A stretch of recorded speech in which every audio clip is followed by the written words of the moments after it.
de Marcus Pfister, Arc-en-ciel et le mystère des fonds marins, édition Nord-Sud.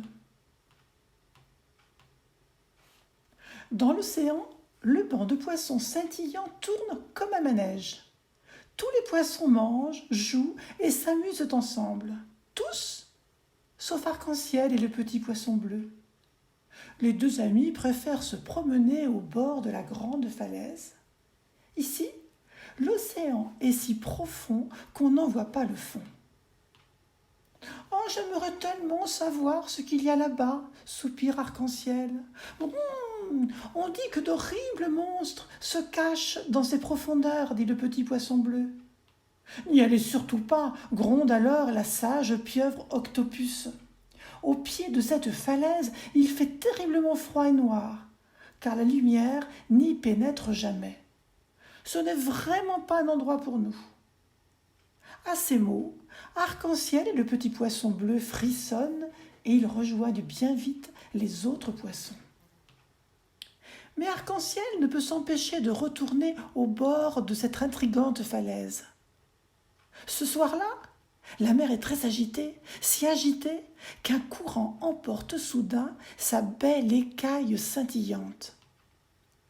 Sans hésiter, Arc-en-ciel se précipite pour la rattraper. « Stop !»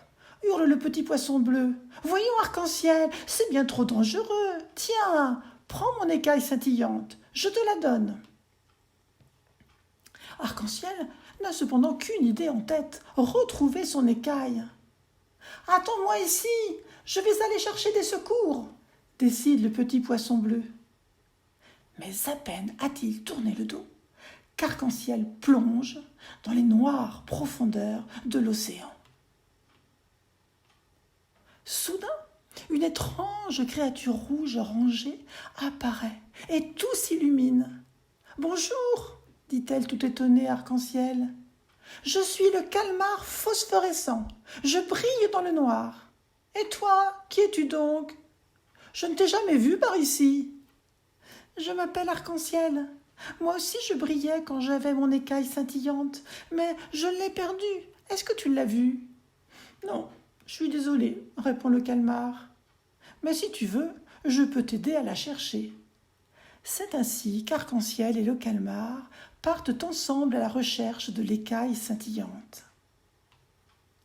Alors qu'ils descendent le long de la falaise, 3 grands lampions multicolores s'approchent d'eux en se balançant doucement. « On fait donc la fête au fond des mers ?» s'étonne Arc-en-ciel. De plus près, il s'aperçoit que ce ne sont pas des lampions, mais 3 magnifiques méduses. « Une écaille scintillante ! Oui, nous en avons vu une qui descendait en tourbillonnant, » lui répondent-elles. « Mais nous l'avons laissée filer. Nous ne savions pas que tu la cherchais. » Arc-en-ciel et le calmar poursuivent donc leur descente, quand un rideau d'un bleu-vert chatoyant leur barre le passage. « Attention !» crie le calamar. « Ce sont les tentacules de la méduse géante. Ne les touche surtout pas, ils sont venimeux. »« Bonjour, madame. Auriez-vous vu mon écaille par hasard ?»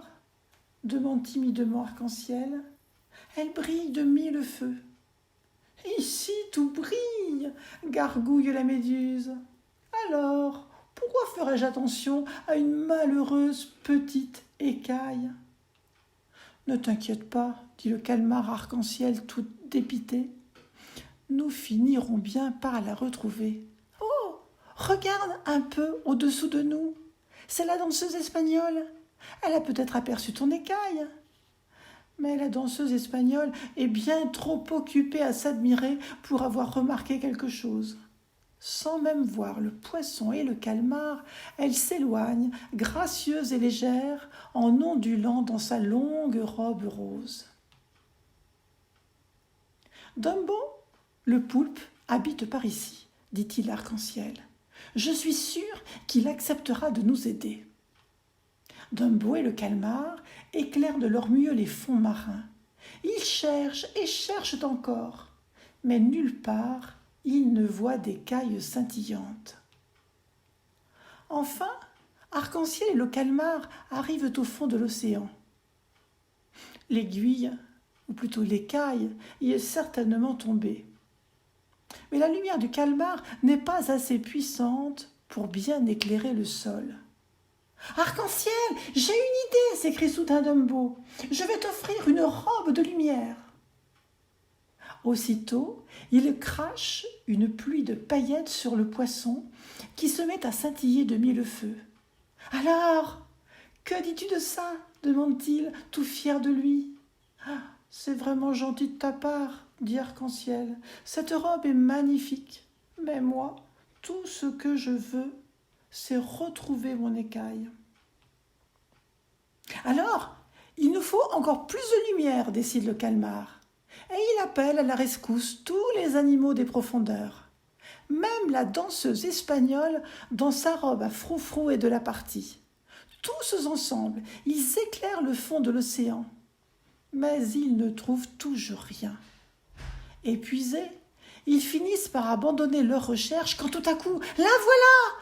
hurle un petit poisson lanterne. « Hurrah !» crie Arc-en-Ciel tout heureux. « Merci les amis, sans vous, je n'y serais jamais arrivé. » Arc-en-Ciel doit maintenant dire au revoir à ses nouveaux amis, car là-haut, on s'inquiète sûrement pour lui.